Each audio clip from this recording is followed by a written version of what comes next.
तो आज की इस वीडियो में हम बात करने वाले हैं आईपीसी की धारा 38 से लेकर आईपीसी की धारा 40 तक। तो चलिए स्टार्ट करते हैं। सबसे पहले आईपीसी की धारा 38। देखिए, आईपीसी की धारा 38 का मतलब है जब कोई अपराध कई लोगों द्वारा मिलकर किया जाता है तो हर व्यक्ति अपने अपने इरादे और जानकारी के अनुसार दोषी होगा। जैसे अगर 3 लोग मिलकर कोई अपराध करते हैं तो ज़रूरी नहीं कि तीनों को एक जैसी सज़ा मिले। जिसका जितना इरादा और जानकारी थी उसे उतनी ही जिम्मेदारी और सज़ा मिलेगी। इसका कानूनी भावार्थ समझिए। इसका मतलब ये है कि जब कोई अपराध कई व्यक्तियों द्वारा किया जाता है तो उनमें से हर एक उस अपराध के लिए उसी सीमा तक उत्तरदायी होगा जितनी उसकी मंशा और जानकारी थी। एक उदाहरण से समझाते हैं कि 3 लोग मिलकर किसी को पीटने के लिए जाते हैं, ठीक है। तो ए का इरादा क्या था कि उसको निपटा देना है, ख़त्म कर देना है। बी का मतलब ये था कि उसको सिर्फ पीटना है बस। और सी का मन में क्या था कि सिर्फ इसको डराने के लिए जा रहे हैं। ओके, तो इसमें जो है ए का जो इरादा था उसने इस तरह से वार किया कि उसकी मौत हो गई, ठीक है। और बी का तो मतलब था कि बस पीटने के लिए जाना है, ठीक है, नॉर्मल पीट के आ जाना है। और सी का तो मतलब ही नहीं था कुछ, वो डराने के लिए गया था। तो ए पर जो है सो 302 लग जाएगी, ठीक है, आईपीसी की धारा 302 लग जाएगी। और बी पर चोट या साजिश की धारा लग सकती है। और सी पर कम छोटी मोटी कोई धारा लगेगी, है ना, क्योंकि उसका इरादा उतना भी वो नहीं था। तो आप समझ गए होंगे कि आईपीसी की धारा 38 क्या है।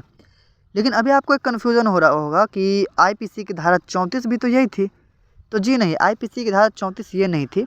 आईपीसी की धारा 34 थी कि सबका समान इरादा हो तो बराबर का दोषी होगा। मतलब कोई अपराध हो रहा है तो उसमें चारों मिलकर अगर काम कर रहे हैं और चारों का इरादा एक ही है, बैंक लूटना या कुछ भी, तो उसमें चारों का चारों बराबर दोषी होगा, ठीक है, क्योंकि यहाँ पर सबका इरादा एक ही था। और जबकि अभी जो आईपीसी की धारा 38 बताई, यहाँ पर क्या है कि अपने अपने इरादे और जानकारी के अनुसार ही दोषी माना जाएगा। तो अब बात करते हैं आईपीसी की धारा 39 की। तो देखिए, आईपीसी की धारा 39 बताती है स्वेच्छा से। स्वेच्छा से का मतलब क्या होता है कि अगर कोई व्यक्ति जानबूझकर कोई काम करता है या उसे पूरा पता होता है कि उसके काम से ऐसा परिणाम होगा तो वह काम स्वेच्छा से किया गया है माना जाएगा। सरल शब्दों में समझिए कि अगर आपको पता है कि आपके काम से नुकसान होगा फिर भी आपने किया तो वो काम स्वेच्छा से मतलब वॉलंटरी माना जाएगा। एक उदाहरण लीजिए, ए जानबूझकर बी को धक्का देता है और उसे पता है कि बी गिर सकता है। बी गिर जाता है, उसको चोट लग जाती है, तो ए ने स्वेच्छा से ही चोट पहुंचाई है, यही मानी जाएगी, ठीक है। भले ही ए ने मारने का इरादा न भी किया हो, लेकिन उसे पता था कि अगर ए को धक्का दिया जाएगा अगर बी को तो वो गिर सकता है और उसको चोट लग सकती है, उसको पता था। तो धारा 39 बस यही बताती है कि स्वेच्छा से का क्या मतलब होता है। समझ गए धारा 39। अब बात करते हैं आईपीसी की धारा 40। देखिए, आईपीसी की धारा 40 बताती है कि कानून में ऑफेंस मतलब अपराध शब्द का क्या मतलब है। अपराध तो अब भी समझ गए कि अपराध अपराध होता है, लेकिन इसका जो कानून में परिभाषा दिया गया वो समझ लीजिए कि जब किसी धारा में ऑफेंस यानी अपराध लिखा है तो उसका मतलब होता है कि ऐसा काम जिसके लिए आईपीसी या किसी अन्य कानून के तहत सज़ा हो सकती है। यानी सिर्फ आईपीसी नहीं, किसी भी कानून के तहत दंडनीय काम अगर है तो वो अपराध माना जाता है।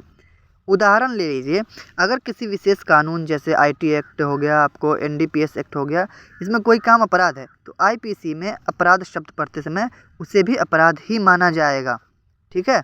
तो आप समझ गए कि आईपीसी की धारा 40 क्या बताती है। तो इस वीडियो में यहीं तक रहने देते हैं। आईपीसी की धारा 41 जानने के लिए हमारे चैनल को सब्सक्राइब कर लीजिएगा। मिलते हैं अगले वीडियो में आईपीसी की धारा 41 के साथ। तब तक के लिए गुड बाय।